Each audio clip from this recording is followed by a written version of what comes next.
Hexagone, actualité. Le philosophe a dit « Là où il y a une volonté, il y a un chemin ». Et cette phrase, je le crois, dit beaucoup de vous, cher Florus, car vous ne manquez pas de volonté. Et votre volonté vous a fait trouver et tracer le chemin, votre chemin.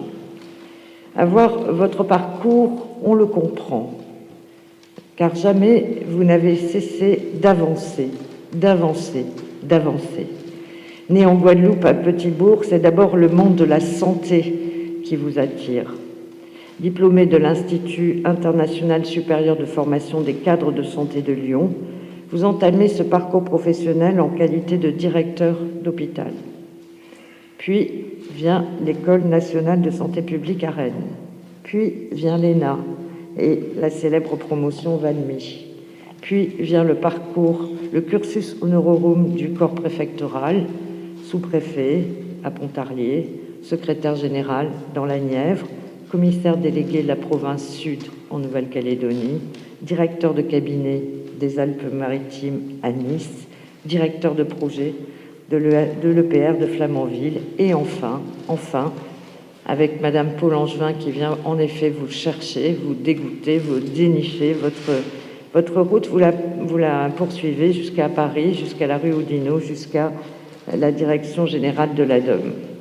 Madame la ministre, cher Georges Paul Angevin, Monsieur le conseiller de Monsieur le ministre des Outre-mer, Madame la directrice générale des Outre-mer, Monsieur le président du conseil d'administration de l'ADOM, Madame la commissaire du gouvernement, Monsieur le contrôleur budgétaire, Mesdames, Messieurs les administrateurs, Mesdames et Messieurs les représentants des partenaires de l'ADOM, chères collaboratrices, chers collaborateurs, Mesdames et Messieurs les représentants des organes de presse, Mesdames et Messieurs, c'est avec une réelle émotion que je prends publiquement et pour la dernière fois la parole en ma qualité de directeur général de l'ADOM.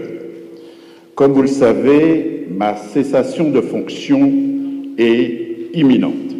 En effet, dans le cadre du décret statutaire de l'ADOM, j'ai signé un premier contrat de détachement en 2016 qui a été renouvelé pour 3 ans. Le 28 février prochain sera le terme de mon 2e mandat non renouvelable à la tête de l'agence. Ceci étant précisé, je voudrais commencer par remercier chaleureusement toutes les personnes sans qui ce chapitre de ma vie professionnelle, de ma vie tout court, n'aurait pas été possible. Mes remerciements s'adressent d'abord aux 4 ministres qui m'ont accordé leur confiance. Pour commencer, Madame Paul Angevin, dont je salue la présence. Merci Georges d'être venu. C'est elle qui a proposé en 2016 au président François Hollande de me nommer à la tête de l'ADOM.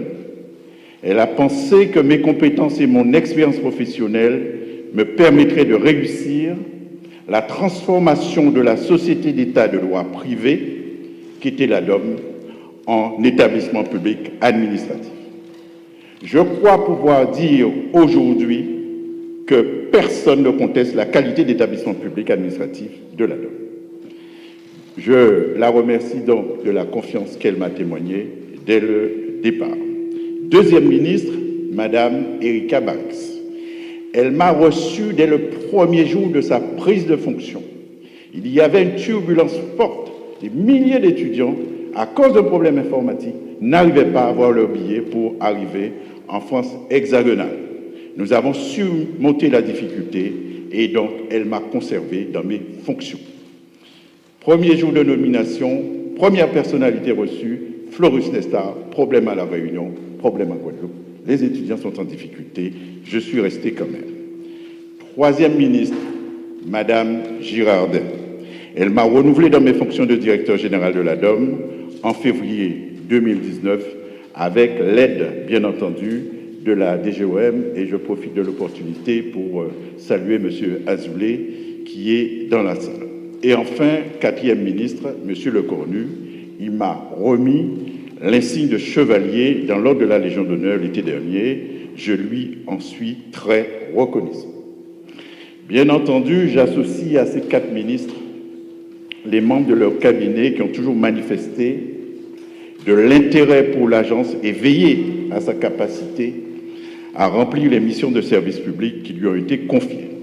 Donc je salue chaleureusement le représentant du ministre qui est dans cette salle, M. Hugo Le Floch.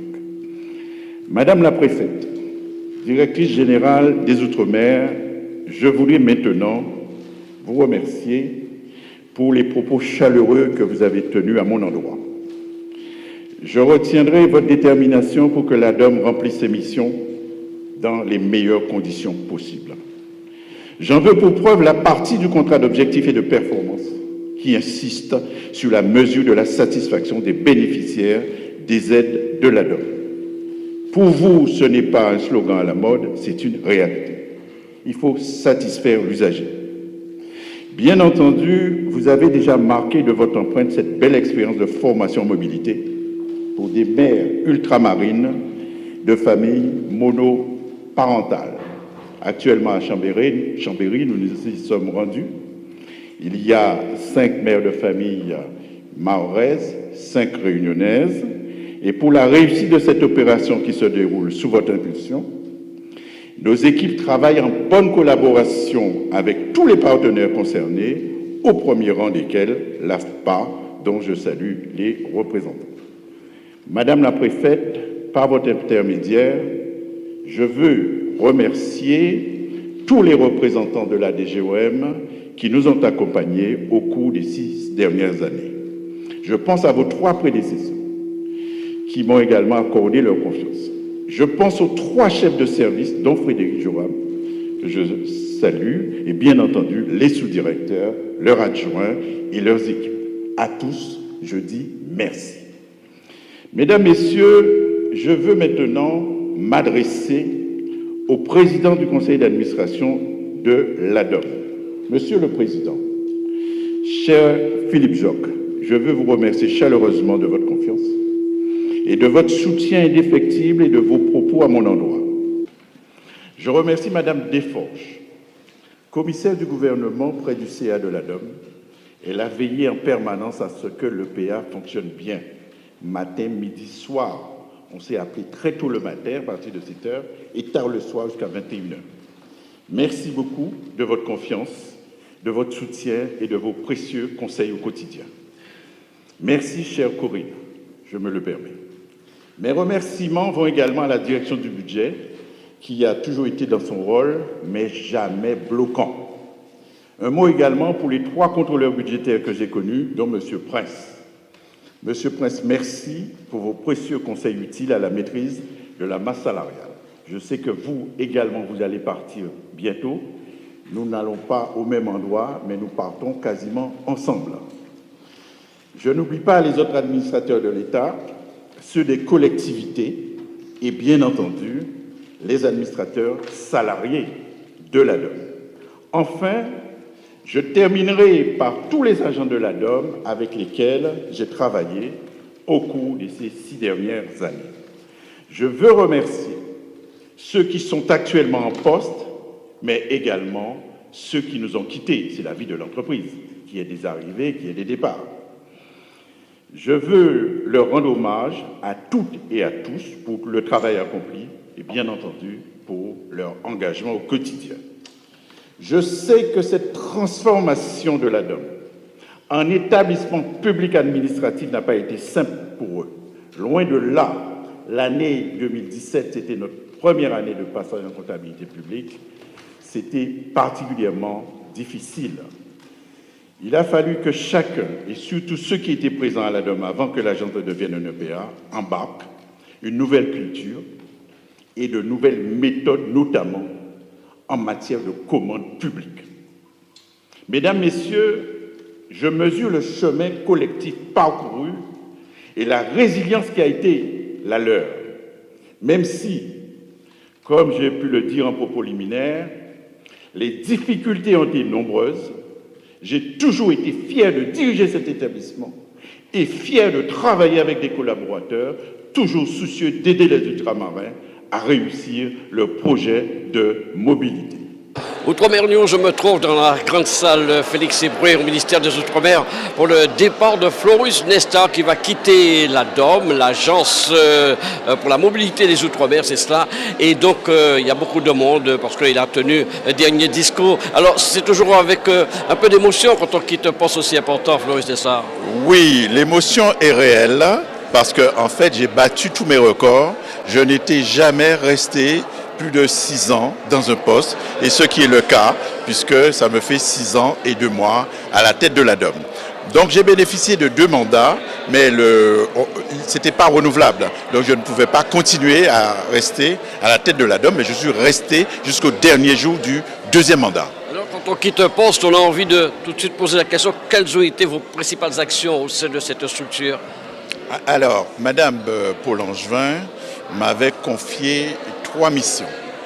Une mission financière, une mission partenariale et une mission sociale.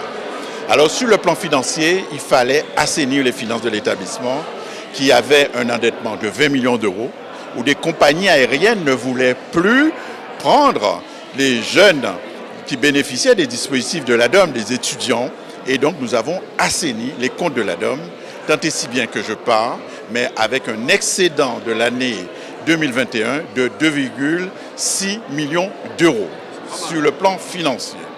Deuxièmement, partenarial. La DOM s'était fâchée avec le conseil régional de la Réunion. Et il m'a dit, il faut aller à la Réunion, il faut comprendre pourquoi il y a des dettes croisées, il faut les régler. Je pars, ces dettes croisées sont totalement réglées. Troisièmement, sur le plan social, il y a en fait 2 types de statuts à la DOM. Statut de droit privé, statut de droit public et bien entendu, 3e type, ce sont les fonctionnaires détachés. Et donc, comment trouver l'équilibre pour que tous ces gens-là puissent cohabiter ensemble? Et je me suis lancé dans une politique de formation volontariste où j'ai systématiquement mis chaque année 120 000 euros sur la table uniquement pour les frais pédagogiques et qui n'ont jamais été utilisés en totalité. Et dans le cadre du rapprochement, la DOM Pôle emploi, donc j'ai doublé la mise de 120 000, nous sommes passés à 240 000. À l'arrivée du virus, du Covid, il a fallu aussi mener des actions pour les jeunes étudiants, notamment ceux qui sont dans l'Hexagone. Oui, effectivement. Alors là, à ce moment-là, Madame Girardin avait mis en place un dispositif pour que les étudiants bénéficient de quatorzaines ici, de telle sorte qu'ils puissent rentrer au pays, que ce soit en Guadeloupe, en Martinique. Et les équipes de la DOM se sont vraiment beaucoup investies pour permettre à ces étudiants de pouvoir regagner leur territoire d'origine. Ça, c'est un premier point. Et deuxièmement, ceux qui sont restés en France hexagonale maintenant, nous leur avons apporté notre concours, notamment en termes de soutien psychologique, en leur donnant un numéro vert où ils pouvaient appeler. Et puis systématiquement aussi, on les a appelés quasiment tous les jours pour savoir quelle était leur situation. Donc, comme dirait Obama, nous avons fait le job. Et puis, il y a toutes ces conventions qui ont été signées. Oui, alors les conventions, c'est dans une perspective de relance de l'activité. Et j'ai fait travailler sur un PPRA, qui est un plan pluriannuel de relance de l'activité.